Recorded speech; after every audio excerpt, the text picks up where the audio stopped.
Good morning. Thanks for joining us today. I'm Bertha, Lynn, and Mitch Jelniker is here as well. We're going to start right away with team coverage from ABC's Tamon Bradley. Hello from Newtown, Connecticut, a community that over the next several days will perform a difficult task. Parents will do what parents shouldn't have to.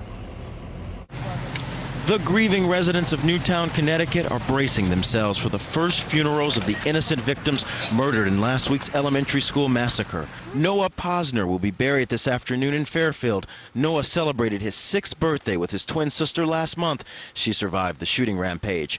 Schoolmate Jack Pinto will also be laid to rest in Newtown. The 6-year-old boy loved the New York Giants football team and was a big fan of Victor Cruz. The wide receiver has reached out to the Pinto family. The parents told him they may bury Jack in his favorite Victor Cruz jersey. I just told them to stay strong, and I'm going to do whatever I can to honor them. State police are investigating the massacre, and they still need to interview many witnesses, including the young children who survived the bloodbath. Any interviews with any children will be done with professionals, with parents. We now know that the shooter, 20-year-old Adam Lanza, carried an arsenal of weapons, including a Bushmaster assault rifle and hundreds of rounds of especially deadly ammunition. He stopped the carnage and killed himself only after hearing emergency unit sirens responding to Sandy Hook Elementary School. Sally Cox, the school nurse, says she only survived because the shooter was unaware she was hiding underneath her desk. Moments later, the school secretary raced into her office. Then we pulled the phone off my desk, and I held the phone while she dialed 911. A call that may have prevented even greater loss of life, but it's one in a string of steadily increasing mass murders in recent years. At last night's memorial service in Newtown, President Obama vowed to take action. We can't tolerate this anymore.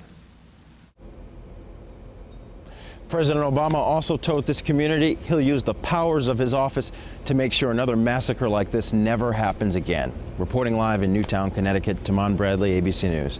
Back to you. Thanks, Tamon. And more details are being revealed this morning about the evidence discovered in both the school and the shooter's home. We continue our team coverage with 7 News reporter Marshall Jelniker, who's been in Newtown since Friday night. Now, Marshall, you're learning that some key evidence may be more difficult to investigate. The computer found at the shooter's home was discovered in pieces. We've heard 2 updates from state police this morning. The second one just finishing in the last 2 or 3 minutes down where that blue and red tent are. This is the media briefing area. We're about a mile away from the school if you were to drive, but if you were to come through this park, up that hill and through those woods, you would be at the school within a matter of minutes. This morning we have new video we want to show you of one of the crime scenes. It is the Lanza home, just outside the home of the shooter and his mother, Nancy Lanza. Christmas decorations on the front door, crime scene tape wrapped around a bush out front.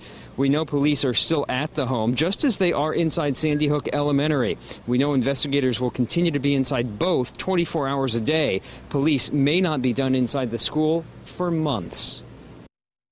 We've seized it under search warrants, and we're going to hold those locations until we've completed our work and we feel it is appropriate to let them go. So as not to read anything into that, it is common practice to do that, to hold on to the crime scene as long as it's needed for investigatory purposes. And within the last 10 minutes, what we heard from Connecticut State Police is that the only activity that's new to what we have seen outside Sandy Hook is that there will be some trucks out there removing furniture, some furniture going onto those trucks, pieces of evidence as part of this investigation. Again, as you heard, the state police will be inside that school 24 hours a day and may be there for months collecting evidence, combing through everything, every little bit, to help piece together a motive, why and how everything went down inside that school. We're live in Newtown, Connecticut. Marshall Jelniker, 7 News.